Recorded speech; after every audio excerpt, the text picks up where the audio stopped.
Hello and welcome to the I Hit Drums podcast with me, Mark, your teacher for this series. Following on from my book, A Beginner's Guide, at the end of last year I released Intermediate 1, which is a book aimed at around grade 3 level. In this series, the podcast will again be a guide, but for this time helping you work through Intermediate 1. And in today's episode, we'll be looking at the introduction of the book. If you're a complete beginner to the drums and you don't know where to get started, go to my website www.ihitdrums.co.uk. At the bottom of any page on the website, you'll find a link to subscribe to the website, and once you do this, you'll be given access to a free Groove Starter Pack. So if you don't know where to begin in your drumming journey, sign up and you'll get that straight away. You'll also find my books, A Beginner's Guide, which is a book aimed at grade 1 to 2, and my new book, Intermediate 1, which is aimed at grade 3, on the website. Although some of the information in this introduction is quite similar to a beginner's guide, there are new elements to consider now that we're looking at grade 3 material.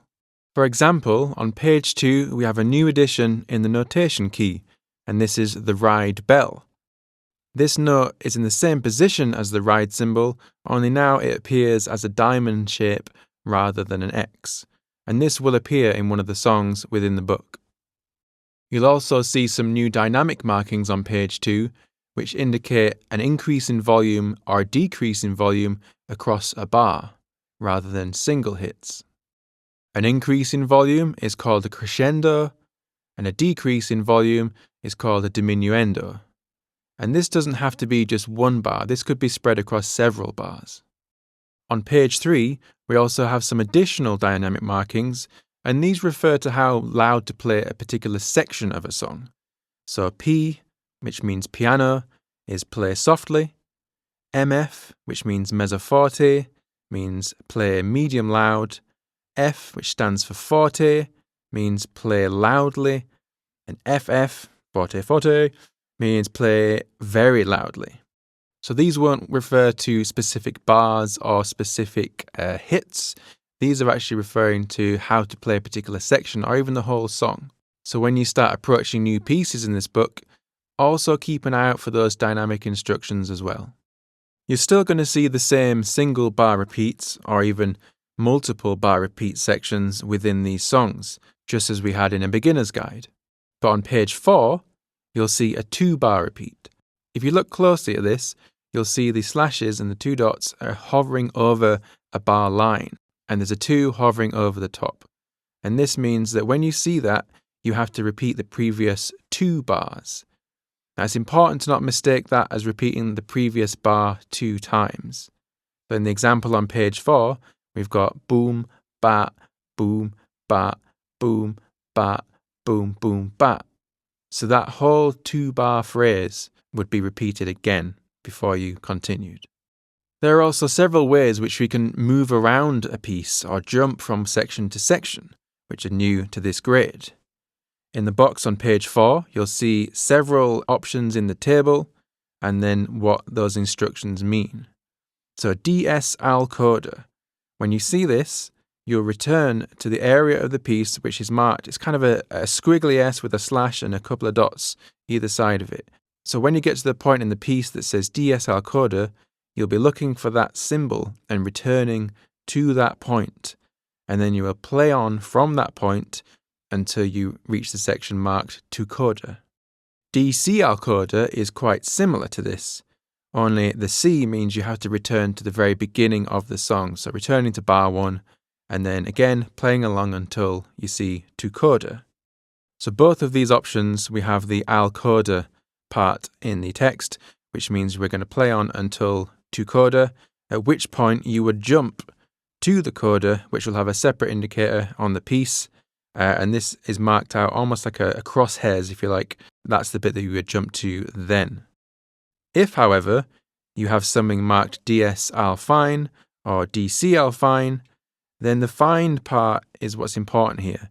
If it's DS al fine, you'd still return to the area marked with the big squiggly S thing, which means sengo, but then you would play on until the area that's marked fine. Now this actually means the end of the piece.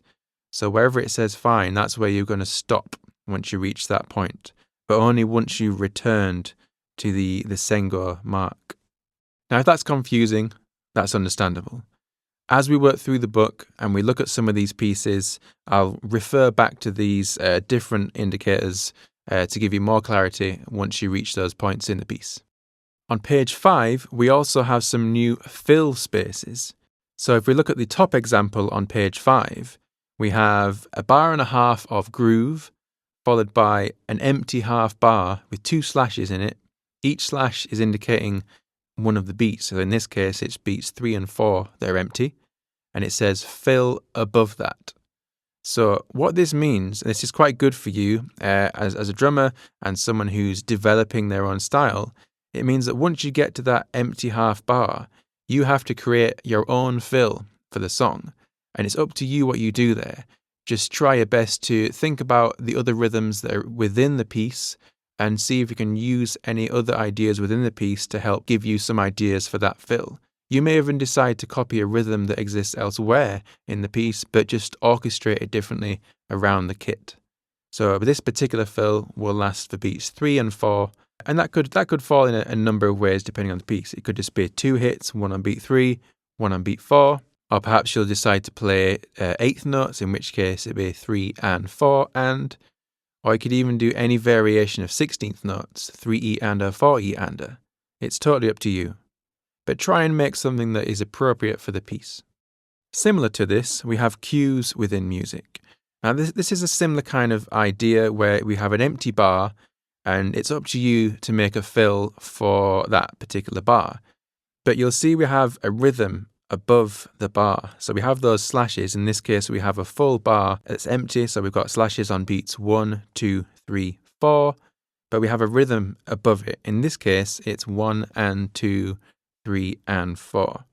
What this means is that you have to play that rhythm. So you're being given a suggested rhythm, you're being given a cue to play, but how you orchestrate that around the kit is completely up to you. So you could play that rhythm completely on the snare drum, or perhaps you'll decide to move that around the kit instead. Again, up to you. Now finally, if you need some information on how to set up your drum kit or how to hold the sticks, please refer back to my first book, A Beginner's Guide. I didn't want to repeat that information in this book, so you'll find all of that in the introduction of A Beginner's Guide. If you would like to get hold of my books, you can find them at my website, which is www.ihitdrums.co.uk, and these come in both paperback and ebook versions.